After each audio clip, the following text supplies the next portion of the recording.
ఆ అయోధ్య రామయ్యకు ఇక్కడ ఎంత గొప్పగా గుడి కట్టారో మీరే చూడండి. ఈ ఆలయాన్ని చిన్న భద్రాచలం అని కూడా అంటారు. మరి రాజమండ్రి నుండి వచ్చాము, మాకు ఇక్కడికి 1 అవర్ పట్టింది. మామిడాడ రామాలయం రావడానికి ముందు బిక్కవోలు లక్ష్మీ గణపతి ఆలయం అలాగే శివాలయం ఈ రెండింటిని చూసుకొని మేము ఇక్కడ రామాలయానికి వచ్చాము. అన్ని టెంపుల్స్ ఒకే వీడియోలో పెడితే కన్ఫ్యూజన్ అవుతారని చెప్పి నేను ఒక్కొక్క వీడియో ఇలా పెడుతున్నాను. ఇక్కడ సిటీ వ్యూ చూడండి ఎంత బాగుందో. సంక్రాంతికి మేము రాజమండ్రి వెళ్ళాము. మరి రాజమండ్రి చుట్టుపక్కల ఉన్న భీమవరం, పాలకొల్లు ఇవన్నీ పంచరామాల క్షేత్రాలు కూడా మేము కవర్ చేశాము. మరి వాటన్నింటికి సంబంధించిన వీడియోస్ కూడా నేను నెక్స్ట్ పోస్ట్ చేస్తాను. ఇప్పుడు బిక్కవోలు శివాలయం నుండి స్టార్ట్ అయ్యాము.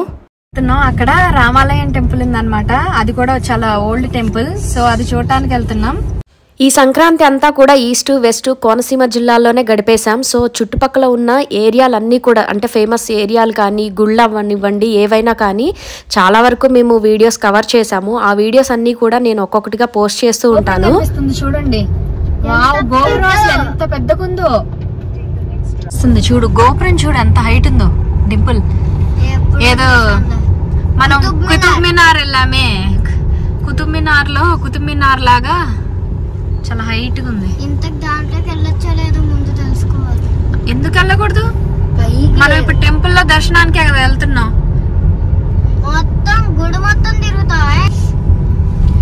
ఇదంతా ఎప్పుడో పాతదేనా మిన్ను? కొత్తగా ఏమైనా కన్స్ట్రక్షన్ చేశారా? పాతదే ఇది. వావ్, ఇలాంటి టెంపుల్స్ నేను కంచి వెళ్ళినప్పుడు చూసా, మళ్ళీ ఇప్పుడు చూస్తున్నా. కాంచీపురం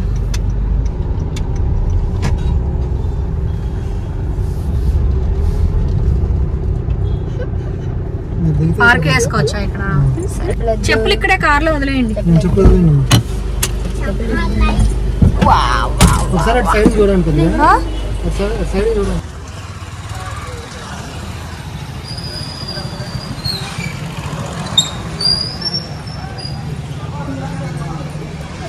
కాళ్ళు కడుక్కొని లోపలికి వెళ్ళిపోదాం. నేనైతే ఫస్ట్ ఈ ఆలయాన్ని చూడగానే అసలు ఎంత షాక్ అయ్యానో. ఇంత పెద్ద టెంపుల్ అసలు ఈ ఏరియాలో ఉందా అని ఇక్కడికి వచ్చి చూసిన తర్వాతే నాకు అనిపించింది ఇది డెఫినెట్గా అందరూ చూడవలసిన టెంపుల్.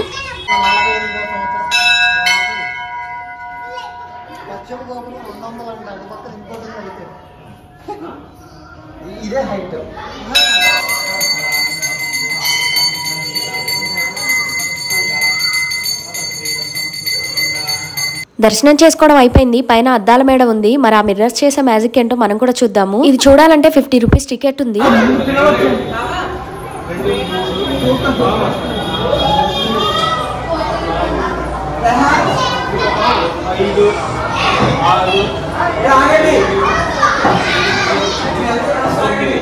దర్శనం అయిపోయింది. ఇప్పుడు అద్దాల మందిరానికి వెళ్తున్నాం చూడటానికి. అద్దాల మందిరానికి అయితే టికెట్ టికెట్ తీసుకున్నారు. ఇప్పుడే పైకి వచ్చాము. ఇక్కడ మీరు అద్దాలను గమనిస్తే మన కాళ్ళు సగం వరకు కట్ అయిపోయి చాలా షార్ట్ గా ఉన్నట్టుగా కనిపిస్తాము, పొట్టివాళ్ళలాగా. చూడండి ఒకసారి. ఈ అద్దాల మందిరంలో ఏర్పాటు చేసిన ప్రతి ఒక్క మిర్రర్ కూడా డిఫరెంట్ యాంగిల్ ని చూపిస్తుంది. అంటే కొన్ని స్కల్ప్చర్స్ ని మనకి సపరేట్ గా చూపిస్తుంది. అలాగే మన బాడీ పార్ట్స్ లో ఒక్కొక్కటి మిస్ అయినట్టుగా అనిపిస్తుంది. ఇప్పుడు ఇక్కడ గమనిస్తే నేను అక్కడ మిర్రర్ లో ఎంతసేపు చూసినా కానీ నా ఐస్ కనిపించవన్నమాట. సో అదొక డిజైన్. మొత్తం ఈ రామాలయం వచ్చేసి 200 అడుగుల ఎత్తులో ఉంది. ఈ గోపురానికి 10 ఫ్లోర్లు ఉన్నాయి. మేము ఒక్కొక్క ఫ్లోర్ ఎక్కుతున్నాము. మరి జై శ్రీరామ్ అనుకుంటూ ఎక్కడం స్టార్ట్ చేశాము. ఒక్కొక్క ఫ్లోర్ లో ఆగి మనం సిటీ వ్యూని చూస్తుంటే పోను హైట్ వెళ్తుంది కాబట్టి వ్యూ చాలా బ్యూటిఫుల్ గా కనిపిస్తుంది. ఆంటీ చూడండి, పెద్దవారైనా కూడా చకచకా ఎక్కేస్తున్నారు. ఈ రామాలయానికి ఈస్ట్ వెస్ట్ 2 సైడ్స్ గోపురాలు ఉంటాయి. ఈస్ట్ వైపు ఉన్న గోపురాలను మేము ఎక్కుతున్నాం అనమాట. ఇది వచ్చేసి 200 అడుగుల ఎత్తులో ఉంటుంది. దీనికి ఆపోజిట్ లో ఉన్న వెస్ట్ గోపురం వచ్చేసి 170 అడుగులు ఉంది. ఇంత పైకి ఎక్కాలంటే కొంచెం సాహసం చేయాలి. పెద్దవాళ్ళైతే కొంచెం ఇబ్బంది పడతారు. మేమైతే ఎలాగలా కష్టపడి కంప్లీట్ చేసాము. ఎందుకంటే సిటీ వ్యూ చాలా బాగుంటుందంట, అది మిస్ చేసుకోకూడదు. వీడియో తీస్తున్నాం. ఆపోజిట్ లో కూడా మనకి చిన్న టెంపుల్స్ ఉన్నాయి. నేను ఈస్ట్ సైడ్ ఉన్న గోపురం నుండి మీకు వెస్ట్ సైడ్ లో ఉన్న గోపురాన్ని చూపిస్తున్నాను. ఇదే అనమాట 170 అడుగుల ఎత్తులో ఉంది. వీటి మీద ఉన్న ఆర్కిటెక్చర్ కానీ అలాగే శిల్పాలు స్కల్ప్చర్స్ తో మనకి ఫుల్ రామాయణాన్ని అయితే చూపించేస్తారు, హిస్టరీ మొత్తం కూడా. కానీ ఇలాంటి నిర్మాణాలను చూసినప్పుడు 2 కళ్ళు సరిపోవన్నమాట. నిజంగా ఎంత బాగుందంటే చూడటానికి చాలా బాగుంది. నేను ఇలాంటి టెంపుల్స్ ఎక్కువ కాంచీపురంలో చూశాను. అలసిపోయి కూర్చున్నారు. ఏమన్నా ఎనర్జెటిక్ డ్రింక్ కావాలా? ఎట్ ఏ టైం 10 ఫ్లోర్స్ ఎక్కాలంటే కష్టమే. కంటిన్యూగా స్టెప్స్ ఎక్కుతూ ఉంటే అలా అలుపొచ్చేస్తుంది కదా. సో మరి అందరూ అయితే కొంచెంసేపు రెస్ట్ తీసుకుంటున్నారు. ఇలా ఫ్లోర్ బై ఫ్లోర్, అందులో చిన్నపిల్లలు పెద్దవాళ్ళు ఉన్నారు కాబట్టి సో కొద్దిసేపు రెస్ట్ అనేది అవసరం. పైకి ఎక్కరా ఇంకా పైకి plain water is enough. Bottle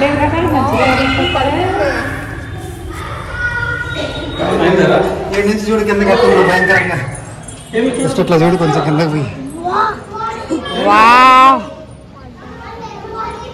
కదలించకండి, mobile పడిందంటే ఇంక అంతే సంగతులు. సిటీ వ్యూ అంతా కనిపిస్తుంది, సిటీ వ్యూ అంతా కూడా కనిపిస్తుంది.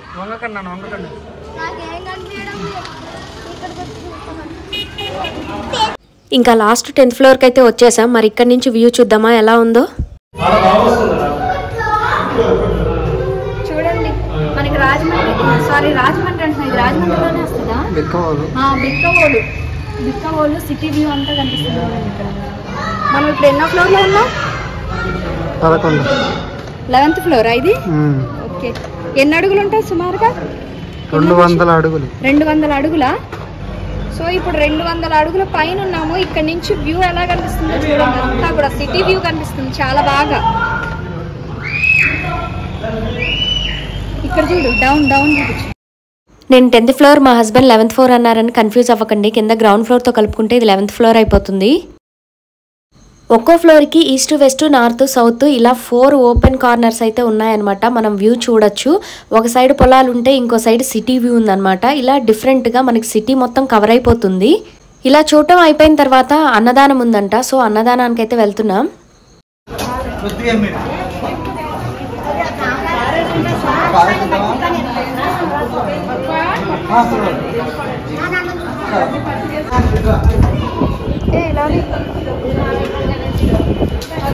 లంచ్ తర్వాత నెక్స్ట్ ద్రాక్షారామం టెంపుల్కి వెళ్ళాలనేది మా ప్లాన్ అనమాట. నెక్స్ట్ అక్కడికే వెళ్తాము.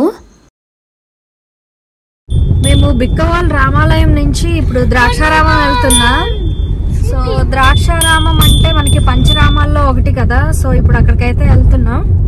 ఆన్ ద వే లంచ్ అయిపోయింది. అక్కడ రామాలయంలోనే అన్నదానం ఉంటే అక్కడ తినేసాము. ద్రాక్షారామంలో దర్శనం అయిపోయిన తర్వాత పంచరామాల ఫుల్ వీడియో అయితే నేను నెక్స్ట్ పోస్ట్ చేస్తాను. మరి ఈ పంచరామాలు ఎక్కడెక్కడ ఉన్నాయి అంటే భీమవరం, పాలకొల్లు, సామర్లకోట, అమరావతి, ద్రాక్షారామం ఈ 5 ప్లేసుల్లో ఉన్నాయి. వీడియోస్ నచ్చితే సబ్స్క్రైబ్ చేసుకోండి. Thank you for watching. Bye bye.